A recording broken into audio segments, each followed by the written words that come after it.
नमस्कार, मैं हूं आपके साथ प्रीति और आप देख रहे हैं बिहार न्यूज। घटना पुनपुन शिवनगर चौराहे की है, जहां 22 वर्षीय सचिन गुप्ता की सड़क दुर्घटना में मौत हो गई। बताया जा रहा है कि सचिन अपने दोस्त के साथ स्कूटी से पुनपुन से पटना जा रहा था, तभी वह 4 चक्का वाहन की चपेट में आ गया, जिससे उसकी घटनास्थल पर ही मौत हो गई। घटना से गुस्साए लोगों ने NH 83 पर शव को रखकर घंटों जाम कर दिया। वहीं घटना की सूचना पर पहुंची पुलिस ने लोगों को समझा बुझाकर सड़क को जाम मुक्त करवाया और शव को पोस्टमार्टम के लिए अस्पताल भेज दिया। सर, आपके साथ रहने वाला लड़का ने है सर, ये तो नहीं कि हम लोग स्वागत करने में कमी करते हैं। सुनिए ना, समझ गए? मेरे हाथ में अगर होता था सर बता देखिए, हाथ में नहीं चल। उधर फुलवारी शरीफ में अपराधियों द्वारा जदयू नेता नूतन कुमार पर गोलियों की बौछार कर जानलेवा हमला किया गया है। हालांकि इस हमले में वे बाल बाल बच गए। घटना के संबंध में बताया जा रहा है कि जदयू नेता अपने क्षेत्र से कार्यकर्ताओं से मिलकर फुलवारी शरीफ लौट रहे थे, तभी बाइक सवार 2 अपराधियों ने घटना को अंजाम दिया। पुलिस सूत्रों की माने तो मामला जमीनी विवाद का है। अपने गांव पर गए हुए थे। जमीन पर हमारा फसल कट रहा था, गेहूं का फसल कट रहा था। इसी क्रम में जब लौटने लगे तो गाड़ी पर जैसे ही बैठे 4 के संख्या में 2 मोटरसाइकिल सवार अपराधी पीछे से फायरिंग करने लगे और गोली हमारे गाड़ी पर पूरा 7-8 राउंड गोली चलाए।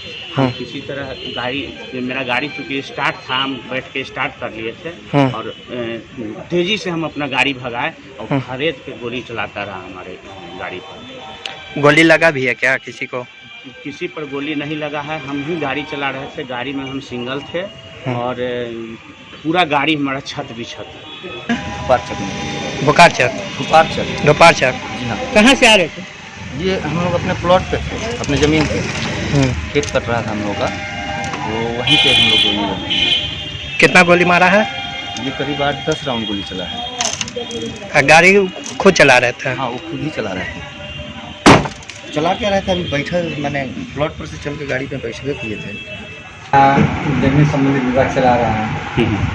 पहले भी जो है अभी पर जो है जेल जा चुके हैं और जेल में है भी अभी, और उसी की सिलसिले सुनने में आया कि फिर अभी तो जो है फिर जेल के ऊपर आज क्या घटना हुई है? आज वही घटना घटी है जो बता रहे हैं जी। आज भी जो उन्हीं लोग बता रहे हैं कि वही लोग हो सकते हैं जिनके ऊपर जो गोली चलाए हैं।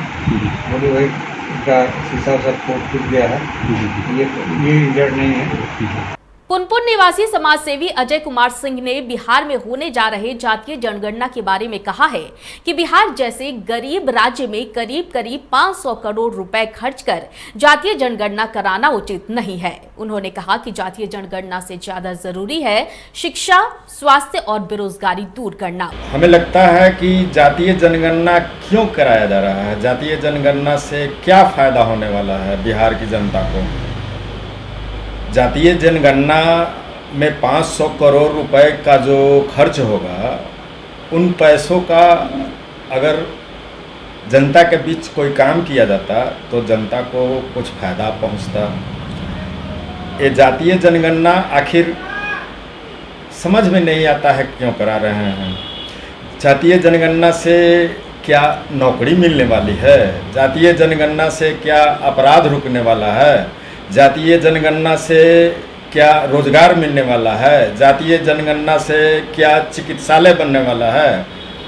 ये जातीय जनगणना हमें बिल्कुल फालतू का विषय लगता है। जातीय जनगणना से हो सकता है जातीय उन्माद ही फैले, इससे कुछ फायदा होने वाला नहीं। वहीं दूसरी तरफ इस्पात मंत्री RCP सिंह को राज्यसभा का उम्मीदवार नहीं बनाए जाने पर नीतीश कुमार की सराहना की है।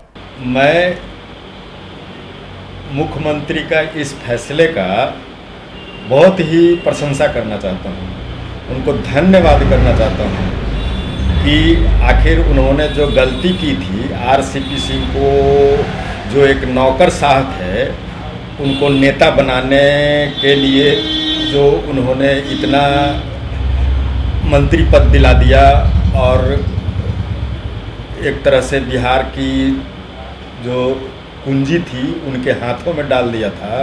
अभी राज्यसभा का टिकट न दे करके उन्होंने बहुत ही उचित फैसला किया है। आरसीपी सिंह उतने दिनों तक मंत्री थे केंद्र में, अभी भी मंत्री हैं। उन्होंने, और वो भी इस्पात मंत्री, उन्होंने इस्पात मंत्री के रूप में कौन सा ऐसा कार्य किया कि बिहार की जनता को उससे लाभ हो? क्या कोई फैक्ट्री लगाई? नहीं, उन्होंने कुछ नहीं किया। वे एक नौकरशाह थे, नौकरशाह हैं और नौकरशाह ही रहेंगे। उनको कुछ दिनों के लिए बिहार का जनता दल यू का अध्यक्ष बनाया गया। उन्होंने ऐसे ऐसे लोगों को बोर्ड बांटा जो गली के गुंडे थे। तो कुल मिलाकर एक सराहनीय काम है फैसले का। हमारे मुख्यमंत्री के इस फैसले का बहुत ही प्रशंसा करना चाहता हूं कि ऐसे ऐसे लोगों को दरकिनार करें जो राजनीतिज्ञ बिल्कुल ही नहीं है, नौकरशाह। प्रेम के दीवाने प्रेमी युगल ने विक्रम के अस्पुरा मंदिर में शादी रचाई और इस शुभ मुहूर्त पर लोगों के साथ साथ उनके परिजन भी इस शादी के गवाह बने। बताया जा रहा है कि प्रेमी युगल एक दूसरे से सोशल नेटवर्किंग के माध्यम से मिले थे और दोनों का प्यार इतना परवान चढ़ा कि दोनों घर से भाग निकले। लेकिन दीनदयाल उपाध्याय स्टेशन पर जीआरपी पुलिस ने प्रेमी युगल को पकड़कर उसके परिजनों के हवाले कर दिया, जिसके बाद दोनों की शादी कर दी गई। बता दें कि दोनों प्रेमी युगल नौबतपुर के रहने वाले बताए जा रहे हैं। आप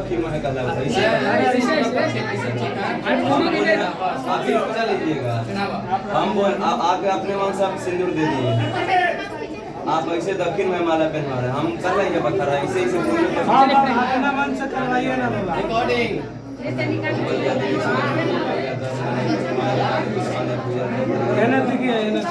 दूसरे अपना अपना माला धरिए, आप उनका माला पकड़िए। आप इधर जाइएगा, इधर जाइए, इधर। बिहार सरकार द्वारा अतिक्रमण के खिलाफ बुलडोजर चलाकर अतिक्रमण मुक्त कराया जा रहा है, तो वहीं माले विधायक गोपाल रविदास का कहना है कि बुलडोजर के नाम पर राज्य में गरीब गुरबों की झोपड़ियां ध्वस्त की जा रही है। विधायक गोपाल रविदास ने कहा कि सरकार हर गरीबों को 3 डिसमिल जमीन उपलब्ध कराए। इसके साथ ही उन्होंने कहा कि महंगाई चरम सीमा पर है, सरकार विकास के नाम पर बुलडोजर चलाना बंद करे। शासक वर्ग के लोग लाना चाहते हैं। आप देख रहे हैं कि महंगाई भी पिछले समय से ज़्यादा महंगाई बढ़ी है। तथाकथित नरेंद्र मोदी के बुलडोजर राज चल रहा है। सरकार ने घोषणा किया था कि तमाम गरीबों को 3 डिसमिल ज़मीन देंगे, जीने और खाने लायक खेती लायक ज़मीन देंगे, सबको पढ़ाई लिखाई कराएंगे। लेकिन ज़मीन तो सरकार नहीं दी। आहर पोखर नदी नाला के किनारे तालाब के भिंडा पर जो बसे हुए हैं उस पर जो है इनका बुलडोजर चल रहा है और हटाने का काम किया जा रहा है विकास के नाम पर। साथ ही साथ हम एक लंबे समय से सवाल रहा है जातीय जनगणना का, वो सरकार आज पीछे हटी है। हमारी जीत हुई है, सरकार जातीय जनगणना करने के लिए तैयार हो गया है। हम व्यापक बेरोजगारी के खिलाफ लड़ रहे हैं। जैसा कि आप सभी जानते हैं कि नरेंद्र मोदी की सरकार और बिहार में चुनाव के समय में भारतीय जनता पार्टी और जदयू ने कहा कि 19 लाख लोगों को रोजगार देंगे। आज एक भी लोगों को रोजगार नहीं दे रही है, बल्कि अखबार में आप देख रहे हैं सरकार ढिंडोरा पीट रही है कि बेरोजगारी कम हुआ है। बेगूसराय में जमीन विवाद को लेकर सौतेले भाई ने पीट कर जहां सौतेले भाई की हत्या कर दी, वहीं उसकी पत्नी की बेरहमी से पिटाई कर घायल कर दिया। घटना गढ़पुरा थाना क्षेत्र के मौजी हरि सिंह गांव की है। फिलहाल पुलिस ने मिथिलेश शर्मा और दीपक शर्मा की मां बबीता देवी को हिरासत में लेकर पूछताछ कर रही है। कि आपके रिश्तेदारों मौजी में जो है ना सब भाई भाई में लड़ाई हुआ है, सो मदन शर्मा जो है ना सो वो स्पॉट डेथ हो गया है और इनका जो पत्नी है वो भी हॉस्पिटल में है। उनको भी पिटाई? हाँ, उनको भी पिटाई है। वो बच्चा है, इनका पत्नी है, ये तो साफे है। कटिहार में जिला निबंधक जय कुमार के आवास पर छापेमारी में लगभग 6 लाख नगद रुपए और कई जमीन और इंश्योरेंस के कागजात बरामद हुए हैं। बताते चले कि पटना निगरानी थाने में दर्ज मामले के आधार पर पूरे बिहार में उनके 5 ठिकानों पर छापेमारी चल रही है। कटिहार सहायक थाना क्षेत्र के तेजा टोला में जय कुमार के उपस्थिति में उनके भाड़े के आवास में छापेमारी के बारे में निगरानी के डीएसपी संजय जायसवाल ने छापेमारी और बरामदगी की पुष्टि की है। जय कुमार जिला अवर निबंधक कटिहार के विरुद्ध निगरानी थाना पटना में 26/22 दिनांक 1 जून 2022 को प्राथमिकी दर्ज की गई थी, जिसमें लगभग 76 लाख से ज़्यादा आय से अधिक संपत्ति का आरोप था और राज्य के विभिन्न ठिकानों में और राज्य के बाहर भी इनके ठिकानों पर निगरानी रेड की कार्रवाई की जा रही है। और कटिहार में अभी तक इनके आवास से लगभग 6 लाख के 5.5-6 लाख नकदी मिला है, जिसकी काउंटिंग की जा रही है। और ज़मीन के कागजात मिले हैं, निवेश के फ्लैट में निवेश के कागजात मिले हैं और लगभग 25 लाख के लगभग इनके इंश्योरेंस में निवेश के कागजात मिले हैं, इनके बैंक अकाउंट्स मिले हैं और अभी सबका मूल्यांकन किया जा रहा है और तलाशी की भी कार्रवाई जारी है। कुल कितने जगह हो रहा है छापेमारी सर? कुल 5 जगहों में छापेमारी चल रही है, जिसमें एक राज्य के बाहर सिलीगुड़ी में कार्रवाई जयकुमार जी मौजूद है यहाँ आवास में? हाँ, यहाँ जयकुमार जी आवास पूछताछ हो रही है क्या? उनसे भी कुछ पूछताछ हुई है? अभी तक उन्होंने तलाशी में सहयोग किया है और तलाशी की कार्रवाई अभी यहाँ की जा रही है। सर ये 5 जगह कौन कौन सी है बता दें, जहाँ अन्य जगह छापे चल रही है? पटना में चल रहा है, यहाँ पूर्णिया में है, जहाँ भी इनकी प्रॉपर्टी है वहाँ तलाशी की कार्रवाई चल रही है। सर मैं संजय जायसवाल, डीएसपी निगरानी, और मेरे नेतृत्व में ये इंस्पेक्टर सत्येंद्र राम, इंस्पेक्टर शहनवाज रिजवी और लगभग 6 सदस्यीय टीम है यहाँ पर तलाशी। अभी तो तलाशी की कार्रवाई चल रही है और जैसा कि मैंने पहले भी कहा कि तलाशी में उपस्थित हैं और उनके समक्ष सारा कुछ। नवादा जिले के नरहट थाना क्षेत्र के बंडाचक गांव में बदमाशों ने शनिवार की अहले सुबह पुलिस पर जानलेवा हमला कर दिया। प्राप्त जानकारी के अनुसार पुलिस डोरी एक्ट के अभियुक्त को पकड़ने गई थी। इसी दौरान अभियुक्त के परिजनों के द्वारा पुलिस पर रोड़ेबाजी कर हमला कर दिया गया।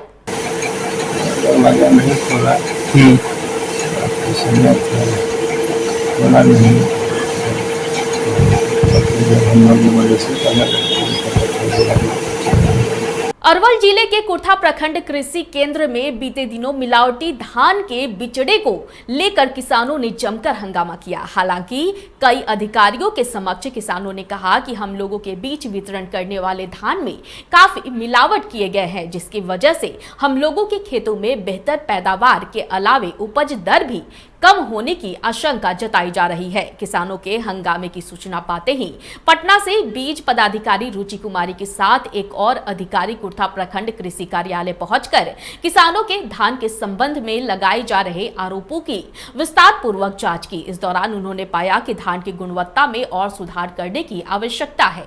इस धान में कई प्रकार की खामियां हैं।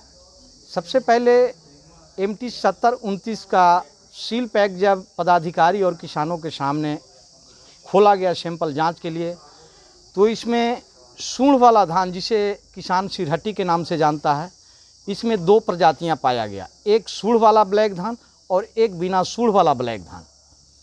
और तीसरा, इस 7029 धान में राजेंद्र श्वेता नाम की धान की मात्रा भी पाई गई, जो काफ़ी संख्या में था। और इस प्रजाति से हम लोग खुश नहीं हैं। जो किसान इस बीज को बो दिए हैं वो अपने आप को ठगा हुआ महसूस कर रहे हैं। मैं खुद बीज लेने आया था, लेकिन मैंने बीज लेने से मना कर दिया। अब मैं बाज़ार से बीज को खरीद करके अपनी बिजाई करूंगा। मेरा नाम विनय कुमार दरोगा हुआ, मैं एक किसान हूं, साथ में राजद जिला 2970 जो बौना करके धान जो आया है उनमें सूर वाला करीब 2.5 किलो में 40% से ज़्यादा है, 40 धान से ज़्यादा है। और उनमें अन्य रेंजर श्वेता है और कुछ मोटका धान 64-44 होता है, वो है कुछ मिलाते, मैंने अन्य धान भी मिली हुई में है। जी, अभी हमारे सामने धान को खोला गया और उसमें देखा गया कुछ काला धान और कुछ सोनम टाइप का लंबा धान भी उसमें पाया गया। ऐसे यूँ तो हम भी लिए हैं, हम तो रिटर्न नहीं किया, हम उसको चुन बन के बुनेंगे। लेकिन ये सरकार का जो बीज का सप्लाई है ये गलत है और इस तरह का किसान को नहीं देना चाहिए जो क्षति हो। और हम लोग उसको बुनने के लिए मजबूर हैं, क्योंकि बाज़ार में इसकी कीमत ज़्यादा है, इसलिए मजबूरी में बुनेंगे, लेकिन ये सप्लाई में मिक्स है, ये मैंने भी देखा अपने आँखों से। ये बोरा इस सभी किसानों के सामने में खोला गया और सभी किसान यहाँ पे मौजूद हैं, आप देख रहे हैं। और इसमें से 2.5 केजी धान इसमें से निकाले और सभी लोगों ने काउंट किया है। 2.5 केजी में 6 दाने निकले हैं, जिसका क्योंकि और ये मानक के अंदर में है, क्योंकि 1 केजी में 4 धान निकलते हैं तो हम लोग उसको रॉ सीड नहीं लेते हैं, किसान से रिजेक्ट कर देते हैं। हाँ, और ये 6 दाने निकले हैं 2.5 केजी में, तो उसकी अपेक्षा इसकी जो रेशियो है ये कम है, लेकिन इसका और क्वालिटी में सुधार।